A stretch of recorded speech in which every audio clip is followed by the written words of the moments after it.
Now, I'm afraid consumer price inflation has eased last month. Now, here's the problem that I'm afraid about. Food prices have actually shot up significantly. It's going the other way. So why is that? And why is it costing more than it did a couple of years ago? Well, let's bring in an expert on this. Econometrix chief economist, Dr. Azar, Jammine, making time for me this morning. Hello to you, Doctor, and appreciate the time. So help Gareth understand the maths here. So inflation coming down, food prices going up. What's happening? Fortunately, it does mean that most other forms of inflation are coming down, and this is helping to more than neutralize the increase in food inflation. Now, the increase in food inflation is a little disappointing if one looks at what we were expecting some months ago. Food inflation increased sharply during 2022, mainly on account of the fact that international food commodity prices all over the place rose quite sharply. There were weather-related factors to account for this in part, but also the invasion of Ukraine by Russia. For quite a while, they blocked the ability of Ukraine to export key food commodities such as wheat and sunflower, and sent the prices of these very much higher. Now, what we saw later last year was that some of these food commodity prices started falling back, partly as a result of Russia agreeing to allow Ukraine to resume exporting some of its grain and other products, but also because there was a fear of a marked slowdown in world economic growth, partly as a result of China actually imposing strict lockdowns on its economy that were impairing growth.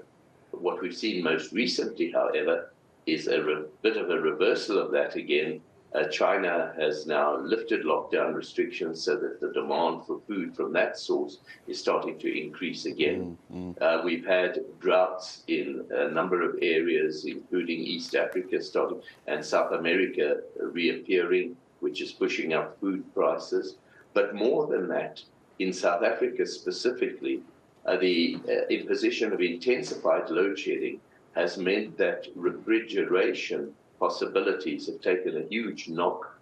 Many food producers are finding that their food that they've stored in refrigerators is rotting because of lengthy periods of no electricity.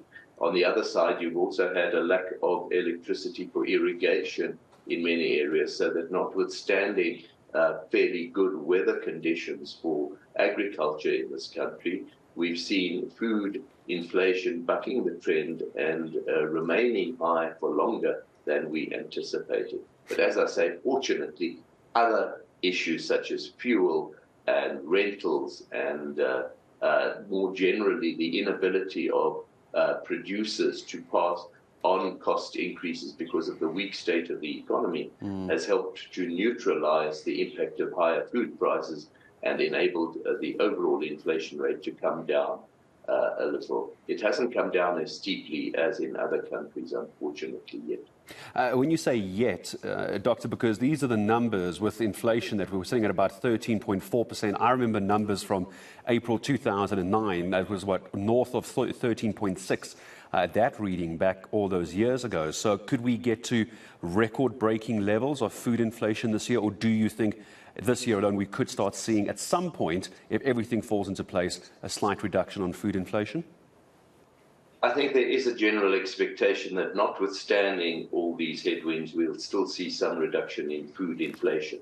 But people must not confuse food inflation with the issue of food prices rising. Even if food inflation falls to, say, 6%, we're still talking about food prices continuing to rise, simply not rising as fast as they were doing before. And that is the issue. And in order to sustain a higher rate of inflation, you've got to have prices continuing to accelerate at the previous rate of increase.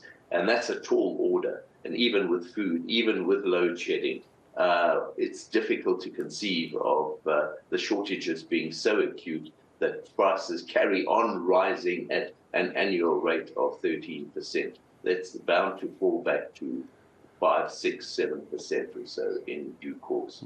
But for the moment, we were hoping that we would already be down to 5, 6, 7% food inflation, and that's not happened. I know I'm about to ask a very unfair, loaded question, and you'll probably have a good laugh as I ask it, because I'm sure you knew I was going to. What can government do to help with the food inflation, even if it's the basic bread basket? Because it's one thing for your T-bone steak to be costing a lot of money. It's quite something else, Doctor, when you can't afford a loaf of bread. Where can government come in here, if anything? The easiest thing is for government to subsidize some of these prices, and that means using government money to keep the prices of these goods lower than they might otherwise have been.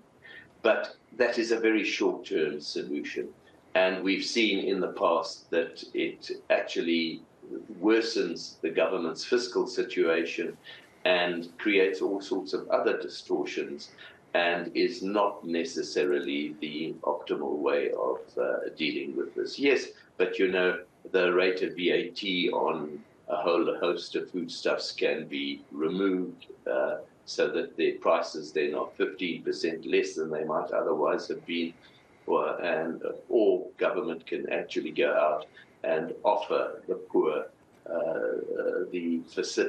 coupons or something to be able to go and buy these things more cheaply or free of charge. The other thing is, of course, to dish out food to the poor, physically going out and arranging that, all of which costs a lot of money. Next week we have our annual budget. It's possible we might see some assistance in that regard, but the government itself is short of money. It's been benefiting from an overrun in government revenue from high metal commodity prices. These are now giving way to lower prices, and so that bonanza of higher revenues that we've had for a couple of years, it cannot be counted upon to continue in the future. Doctor, always good to have you with us. Who knows, at the rate we're going, we might have a Minister of Food in a couple of weeks' time. Heavens knows where we're going to go next as well. Economist, Chief Econometrix Economist, Dr. Azar Jammine, joining us here on eNCA. So we'll keep an eye on the numbers as well. As the good doctor says, he makes a good point. All eyes now on budget next week. Could there be any reprieve from the food prices, from the fuel prices? We'll have to wait and hear what the Finance Minister's plans are for us and our bank accounts for the rest of the year. But that's coming up for you late next week.